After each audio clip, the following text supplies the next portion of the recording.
Calma aí, rapaziada, que o celularzinho tá caindo. Hoje tá sendo no modo improviso. Salve, meu povo, como é que vocês estão? Seguinte, gente, vamos conversar um pouquinho sobre a questão dos gringos no Atlético, que eu acho que tem muita coisa de bastidores interessantes para vocês entenderem antes de tirarem conclusões. Depois, vocês tirem a conclusão que vocês quiserem. Eu vou trazer o meu ponto aqui, mas mais do que isso, eu vou trazer informações aqui. Eu acho que essas informações, elas são muito consistentes dentro de uma nova perspectiva de montagem de elenco que o Atlético vai ter ao natural, com uma ideia de apostar menos em jogadores sul-americanos, uma ideia de mercado que foi muito forte ao longo de todo 2024. E acho que depois de tudo que a gente vivenciou, dá para dizer que não teve um impacto que a gente esperava com Godoy, com Gamarra, com Diório, com Mastriani, com Romeu Benítez, inclusive não tá nem mais no clube, beleza? Então vou pedir para que vocês ouçam o vídeo e depois vocês pontuem. E quero começar dizendo que eu também não gostei da maneira como o senhor Paulo Autuori, eu achei um grande erro como o senhor Paulo Autuori se referiu ao fato da gente ter uma quantidade X de gringos dentro do elenco, mas o ponto é, vamos lá, o Autuori nunca mais quer apostar em gringos? Eu acho que não dá pra gente afirmar isso. Alguns dos gringos do elenco foram pedidos exclusivos do Autuori, foram pedidos que o Autuori lá em 2021 para 2022 fez junto ao setor de mercado, ao setor de negociações do Atlético para trazer, por exemplo, o Thomas Coelho e Agustín Canóbio. Se você não gosta desses caras, você pode cobrar do Autuori, mas não é um Autuori que se abdica a trabalhar com gringos ou não opta a trabalhar com gringos ou não aceita trabalhar com gringos. Eu acho que esse ponto ele fica muito claro quando a gente entende que alguns dos gringos foram pedidos do Autuori. Outro que também teve o aval total do Autuori, Davi Terãs, que chegou na última gestão que o Autuori teve no clube. Outro gringo, Nico Hernandes. Nico e Terãs, por exemplo, titulares do time da Sul-Americana de 2021.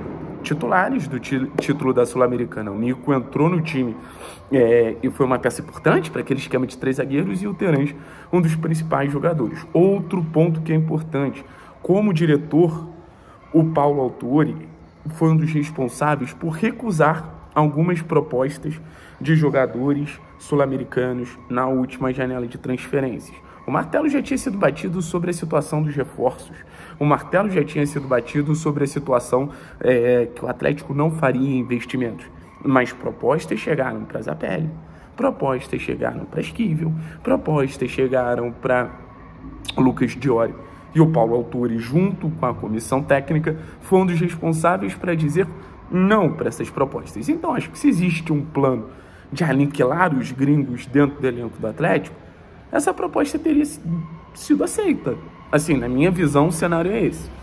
Ah, Thiago, mas por que ele quer reduzir o número de gringos para a próxima temporada?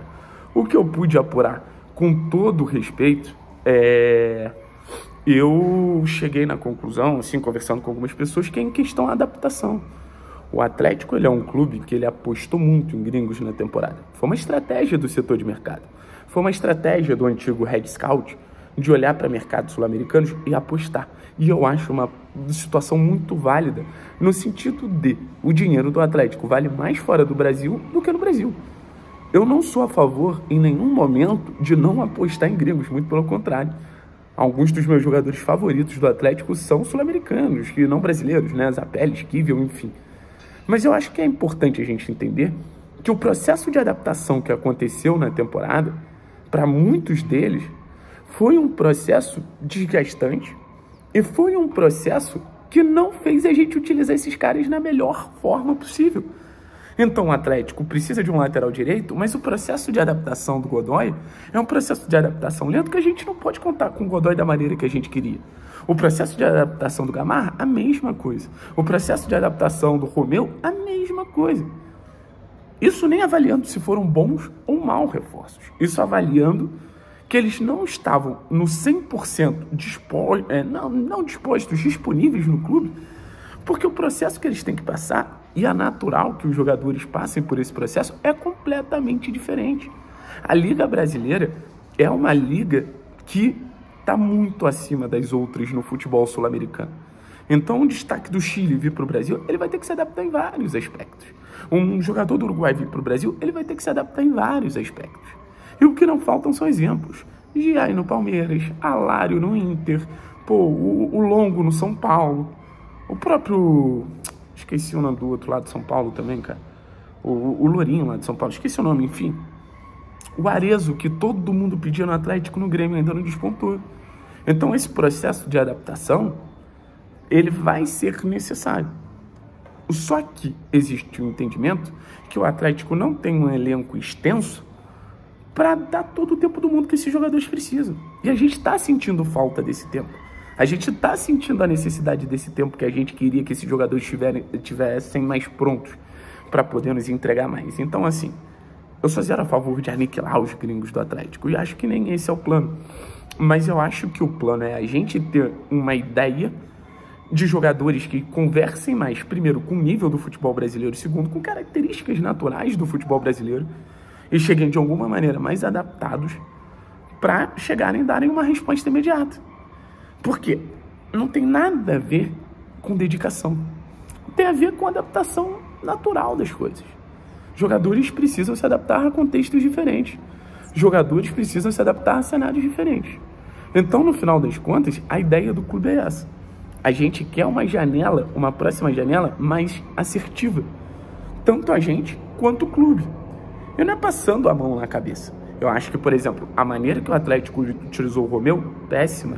A maneira que o Atlético utilizou o Gamarra, péssima. A maneira que o Atlético oportuniza o Zabelli, péssima. A declaração do Autori, péssima. Mas eu acho que quando a gente está num momento de crise, a gente tem que entender o que se passa por trás para não botar também, o clube tá errado em tudo. Sabe? Então, assim, a próxima janela ela vai ser muito desafiadora, cara. A próxima janela pro Atlético estando na Série A ou estando na Série B vai ser muito desafiadora. Vai ter o Cruzeiro botando muito dinheiro, vai ter, o Botafogo com certeza seguindo a investir, vai ter Flamengo botando muito dinheiro para voltar a ser campeão, né? De Campeonato Brasileiro, de Libertadores. Então, assim, pro Atlético, o grau de assertividade que a gente precisa ter, ele é muito importante, ele é muito significativo, ele é muito relevante dentro dessa montagem de elenco. E a partir dessa montagem de elenco, que a gente vai entender se a gente vai novamente ter uma temporada bem sucedida ou não, com o Lúcio, com o Autori, com quem seja. Eu só não acho que o Atlético ele tem mais tempo a perder. E acho que o torcedor ele também tem isso. Ele só fica irritado porque, no final das contas, foi uma declaração escrota. Não tenho o que falar do Autori, foi uma declaração escrota. Mas, no final das contas, eu lembro muito da declaração do Wesley. O Wesley mesmo, ano passado, falou que, putz, o Atlético ele é um clube que não tinha ninguém na base naquele momento para ajudar e trazer uma resposta. Todo mundo ficou putaço. Mas, no final das contas, depois foram perceber que era por aí. O próprio João demorou um pouco a engrenar na temporada, o próprio Emerson ainda está num processo de engrenagem. Então, assim, os caras estão lá dentro, os caras estão lá dentro. Por exemplo, vou contar um exemplo de um jogador para vocês aqui do Atlético. O jogador do Atlético saiu, deixou família, deixou amigos, deixou tudo para vir jogar no Atlético. O cara trouxe a namorada e o cachorro. Não se adaptou, não se adaptou, não se adaptou. Esse cara ele vai entrar numa depressão fodida. E esse cara não vai render. E esse cara vai começar a ser um peso no clube porque nem no treino ele vai conseguir se dedicar totalmente. Então são alguns casos de aprendizado, de com certeza na janela que o Atlético investiu mais no mercado, que, cara, eu acho que precisa se avaliar nesse sentido, sabe? Eu acho que precisa se avaliar nesse sentido. Beleza? Tamo junto, é nóis. Forte abraço.